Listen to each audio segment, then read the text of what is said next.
Alright, ladies and gents, welcome back to Building and Reviewing Lego. Today we are doing something a little bit different. We are going to be doing a battle of these two titans of the Marvel Lego universe. So, they're both heavy-hitting Lego sets. Let's get into it.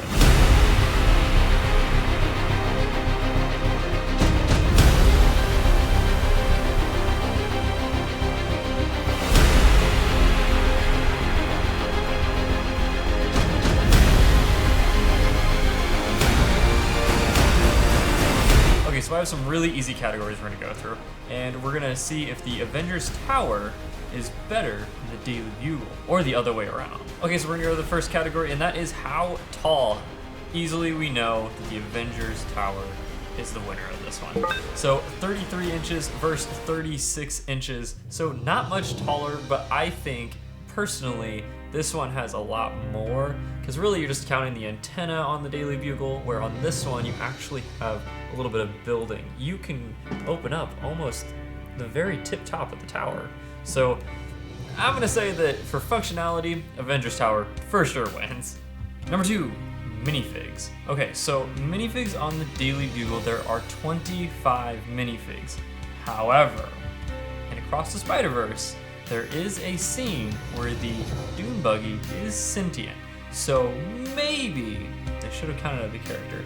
Even if I get it 26, it does not beat the staggering 32 minifigs. There's actually 31, but they count Dumb E, Tony Stark's little robot, as a character, so I'll still get it to him. 32 minifigs. That is a lot of minifigs. So have to give this one to the Avengers Tower, but the Daily Bugle does put up a good fight. However, I do have a War Machine in there. Don't pay attention to him for this. He is one of the rare ones that I have, so I just stuck him on there. But again, giving it to the Avengers Tower. Number 3, how many pieces? Okay, so Avengers Tower comes with 5,201. That is a whopping amount of parts. Whereas the Daily Bugle only comes with a measly 3,772 pieces. That is still a lot of pieces.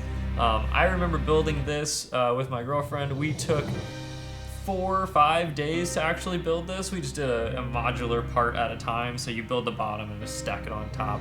This took me a little over 14 hours. So I spent about a week building it. I come home from work and just build it afterwards. So I'm not really sure which one actually took me longer, but I know as building goes, they are both a little bit repetitive with their windows, but not a big issue. They're both a ton of fun to build. I highly, highly recommend getting both of these. And for that category, of course, the Avengers Tower is gonna win with all of those pieces. Okay, so when it comes to being a playset, I kind of put this in the modular realm. And I'm giving this one to the Daily Bugle for the sole fact is you can take this thing apart in a lot of different ways. The front comes off, the actual levels come off of it, and there is even a piece over here that's just the wall that comes out. You can get in there, and it's got the sliding door. This, as a playset, I don't recommend it as a playset. It falls apart kind of bad. I wouldn't recommend kids with this one.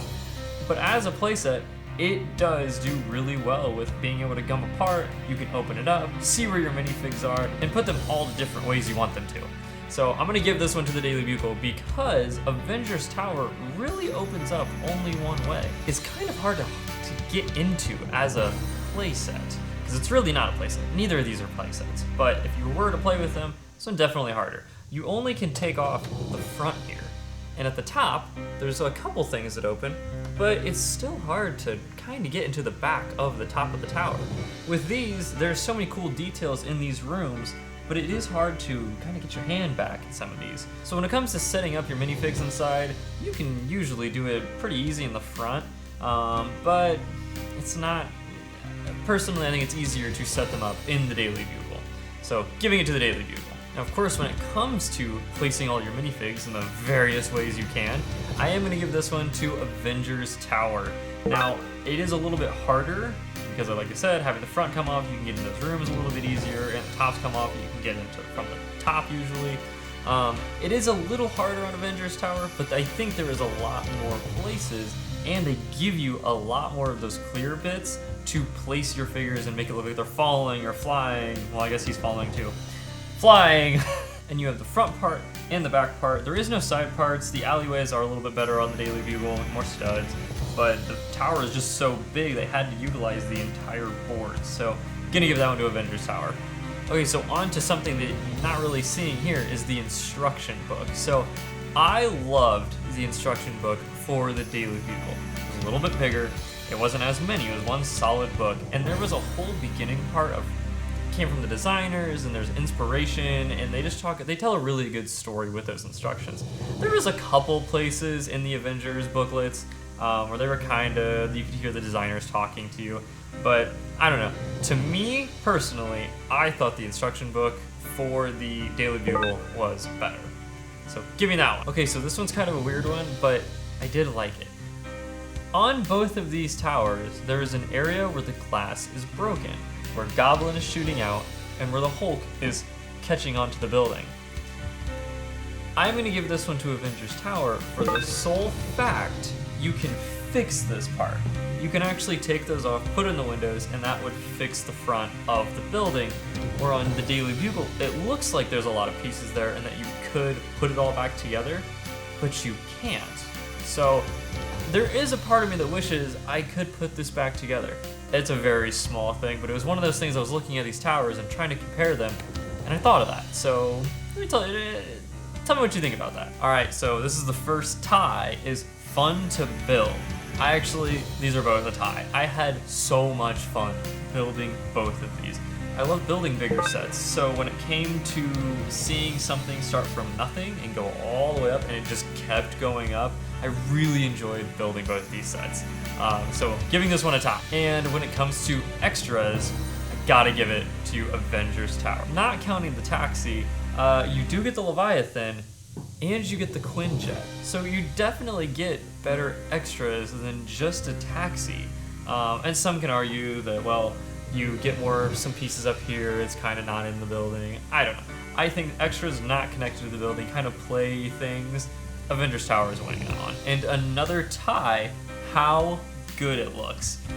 They both look amazing. I mean, look at both of these. They have a ton of character to them, a lot of characters to them, and you look at both of them and you're just kind of in awe. I think this one has more of a comic book type pop to it, where the Avengers Tower looks a little bit more put together and clean, but still looks fantastic. And for the bonus round, this one's gonna kind of go into some detail here. So the price. You are paying significantly more. This is 500 and something, I'll put that in there, and the Daily Bugle is 300 and something. So when it comes to what are you getting for your money, when you do pay the 500, you are getting more characters, you are getting a few more extras, and this thing is taller, it just is bigger. It's about 1,000 and some change parts bigger than the Daily Bugle. So I can understand why there is a bigger price on this. I did give this one to the Daily Bugle just because it is cheaper, and you are getting a lot of characters, and you are getting a really fun build. So when it comes to price, it is hard to kind of match those two. They're kind of in different ranges when it comes to what they are, but they do look fantastic. If you have the chance, get both of them. I know that is an expensive purchase, but there are used ones out there. I actually got the Sanctum Sanctorum used, and that saved me a lot of money. So for my competition here, the Avengers Tower does win. Now, in my heart, I love both of these sets. They are fantastic. I cannot recommend them both more. Thank you for watching. I think both of these are amazing. I'm so happy that I have them, and I can't wait to have a bigger place and actually put them near each other and start my Lego city. So, hope you guys had a good week. Please like and subscribe if you like this video, and I will see you on the next one.